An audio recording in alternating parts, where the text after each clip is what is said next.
Hello, sissies, gays, and theys. It is me, I, uh,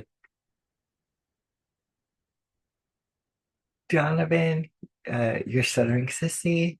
And today I wanted to continue on a conversation that we started in our very first episode, which was about growing up with a stutter and particularly with your family. And today I wanted to talk about growing up with a stutter and what that meant for me in my schooling. And so, if some of you watching have a stutter, then you know very well, especially probably in our early years, um, through high school, essentially, what that experience could be like. And for those of you that maybe don't have a stutter, I think this is a great way for you to hear uh, just one account of what that may look like. I also want to say that I I do not speak for the entire stuttering community. I'm just one voice, one person sharing their experience. I'm sure other people have their own experiences. I just want to say that up front before we get in. But before I dive into my story, I would love if y'all could share this, if you could subscribe. I really want to build a really cool and welcoming community here. So yeah, let's dive right in. So I think I had spoken about in my first video that I was held back in first grade, and at the time I went to another school in my hometown that was like on the other side of my town. And then for some reason I got transferred to a school that was right up the street from uh the house that I grew up in. I honestly don't understand why I didn't just start my schooling at the school that was by my house. But anyways, so the second time that I did first grade again was at the school that was closer to where my childhood home was. And so I think for me, obviously being a kid, it's scary to start at a new school. Uh, my younger cousin was going to school with me, so that was nice that I at least knew someone. And, I quickly made friends and whatnot. Uh, I think the thing for me that I remember most, probably around like third grade, second or third grade, was when I started to realize it, is like I hated with a passion. When the teachers would have us go around or popcorn style read, um, because the amount of anxiety I would feel. I was someone that I would follow along, right? And it was harder if it was popcorn style, right? Because popcorn style reading it's like at random. So someone could just say my name and then I would have to start reading, right? But if it was like, if we were in our rows, that was easier of like, okay, there's five people ahead of me. And if we're reading, say, if we're reading like if if we are reading a paragraph per person, I would count ahead of me and be like, okay, there's five people ahead. So I'm at like the fifth or sixth paragraph. And in my head, I would practice um, because I didn't want to stutter. And inevitably I did. And that it there there was never another time when it wasn't challenging because people around me would snicker or laugh. They'd whisper for me to hurry up, or even before I started reading, like some people would sigh or like groan about it. which obviously I heard all of that. So that would intensify my anxiety around my stutter. And so when I would read, it would take me longer because, I felt rushed from my peers. Um, I felt like they thought I was dumb, um, which I'm not. I'm very smart. I think that's a misconception that people have about people with a stutter is that, that there's something wrong with us, that we're dumb, that we're not intelligent people, and that's just not the case. And especially with my case in schooling, like I was a straight A student until basically the end of my freshman year of high school, and that's a whole other story that we could get into. But I think for me, maybe that was like an intrinsic motivation to do well is like knowing people think I'm dumb, I'm gonna prove to them that I'm smart. Um, and I know that that worked in my favor in some instances, but that anxious feeling, it never went away. Outside of reading out loud presentations were always so anxiety producing for me as well. I think I I hated people looking at me. And so what I would do is I would like look at my friends or I'd like find a spot on the wall and just look at the wall while I was doing the presentation. And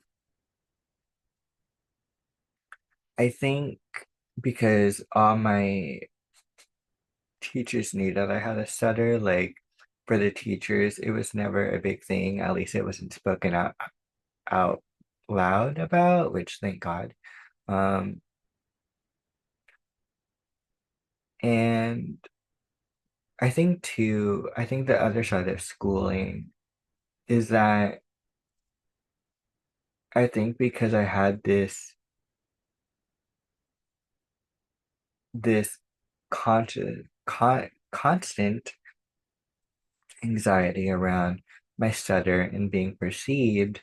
Another thing that I was terrified about being perceived was, me being gay. And that wasn't really until middle school. And again, that's going to be a whole other video about the intersection of me being gay and having a stutter. Uh, but I think what I will say is like you you quiet yourself, or I'll say that I quieted myself. I think there's something something that a lot of gay people, a lot of queer people can understand is like there's a part of yourself that you kind of like step away or push down. In my case, I quieted myself. When I was around my friends, I like I had mentioned probably in the last video, I love music. So, I would dance with my friends, I would put on performances with my friends, I was lively with my friends. And I think with school, just because of like the anxiety kind of around my stutter, feeling different for whatever reason, especially when I was younger, this was in the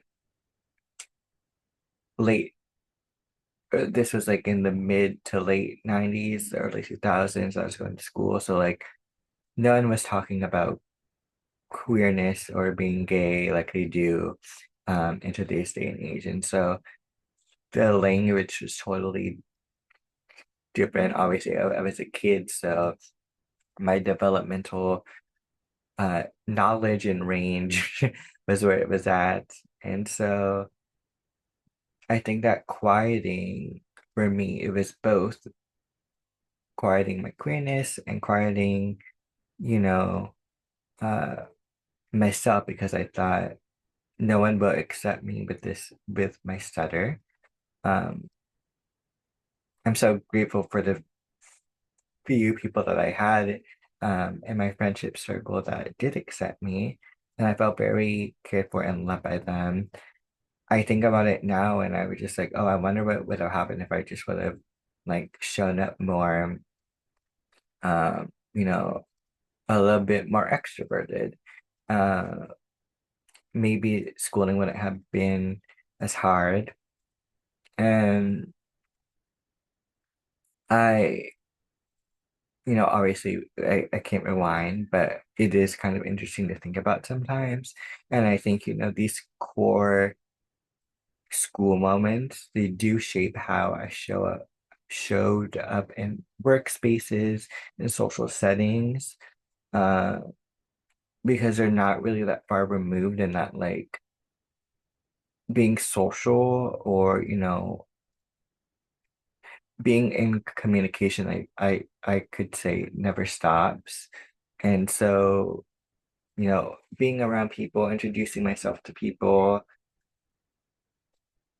I think that's another thing that, has always been a struggle for me. I think as I've gotten older at this point, I just let myself have a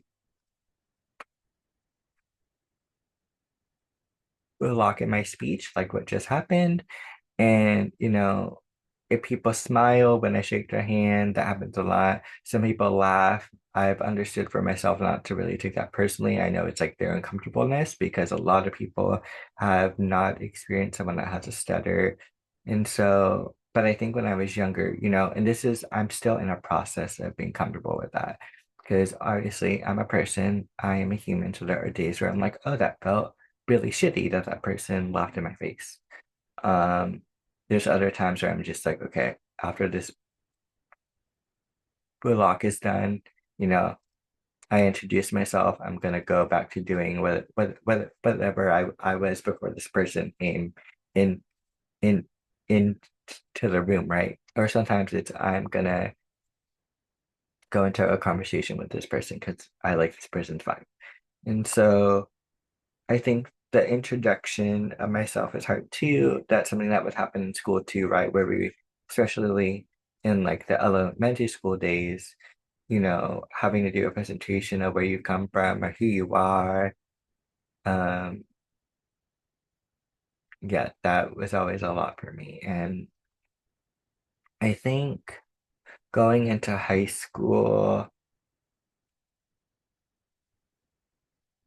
you know, it's interesting because I don't in high school, I think people gave me more shit for being gay than having a stutter. That's, the prominent stuff in my mind. But I think by high school too, I think when I did accept myself, I think coming into my queerness actually helped me a lot in terms of like, this is who I am. This is something I can't change. I came out when I was 15, which this was like 2007, so totally different time. Like marriage equality wasn't even um, you know, on on the table in my home state of California. Like we were just starting to have these conversations of same-sex marriage, right? This is, you know, pre Barack Obama. And so I think at the time, Massachusetts was like the only state around 2005 that had like legalized same-sex marriage. So, this is a whole different time, a whole different era. And so I think for me, I really came into who I was, when I came out. And so, yes, I was still an introverted person, but I had a lot of different acquaintances, a lot of different friends in different social circles. So I think that really helped me come into myself. I still would stutter when I was made to read in in like class and stuff. I think what was more difficult was, in California, it it was, and I'm pretty sure still is, it's a requirement in high school to learn a foreign language. And so I took Spanish. Being from California, that made sense. I'm also from a Mexican family. So that just made sense to me. And so I think, speaking another language and having a stutter was interesting too, because it's like, trying to pronounce things while while while having a block was difficult. Um, and I think I could write in Spanish a lot better than I could speak, but I think still that anxiety came up of like, you know, my voice not being able to really say fluently but I wanted to say what I wish I could say. And so I really struggled in my Spanish class. Uh, you know, Not necessarily in the fact that it was a new language, but with the block and learning a new language was very, very difficult. Uh, yeah, and in community college and in college in general, like that was fine. I No, I should rephrase that. So it was fine, but I think, I still kind of like held myself back a little bit. I think it also depends on the class. Like, I'm the type of person where like I don't really speak up that much unless I think what I feel is going to contribute to like a larger expansion of like a conversation. Like a pet peeve of mine is when people just talk for talking's sake, because I'm like, well, you don't really sound too knowledgeable about what you're saying, and oftentimes, like, in my opinion, people aren't really adding to a conversation if the opinion isn't really like backed up um very well, or they just say something to say something. Um, it takes all different types, all different stripes, and so I think for me, that's something that in college I was like, if I really liked a subject, like there was a course that I took that I really enjoyed. It must have been like a sociology class, and I love those type of classes. And so obviously I would like raise my hand and talk about my experiences or like the experience of other cultures that I'm connected to. I love that. It's also being a college student where sometimes you just want to get in and get out. Like you don't really care about the questions that much. Oh, also, how could I forget about something that we, at least in the US, that we all experienced? Group projects. And so this is something that like again in like US context, like we hate these. Um, you know, Even I would say even if we were with our best friends, which I love when we could choose that when we were young. I think even when we were best friends, like it made the project bearable, but like no one really liked that shit. And so I think for me, in terms of group project, I would always try to be like, can I do the introduction or the closing? Can I do something just so I could get my part over with? And to be honest, I'm still kind of like that. Like, unless it's like something that I'm like so not knowledgeable about that I'm like, I really want this section. Um, Obviously that's something that I can practice, I can rehearse. That anxious part of me is still there. Like I want to rehearse this, I want to have it down. So like if I do stutter, like at least I know what I'm talking about. And most of the time I do know what I'm talking about. I was that kind of student where like I want to get this right. I have done the research, I have read the chapters, I've done all the stuff I needed to do to present myself um in this light. And so um group projects were always something too where, you know, I think being able to voice what I needed and what I wanted up front as soon as possible, or like when we would take the order of okay, so who's gonna do the introduction, who's gonna talk about this point, A, point B, point C, point D, blah, blah, blah. And so, yeah, I think group projects were easier the older I got.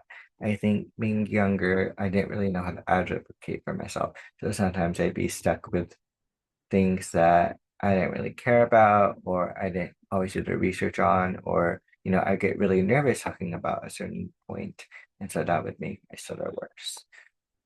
Um, we got going back to college, like, I think it just depended on where I was at, but I was also working an on-campus job that I really liked that really I was forward facing. I was a forward facing person. I was working as a program assistant at my university.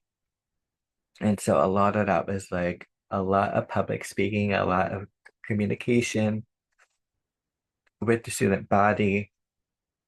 I did a lot of workshops.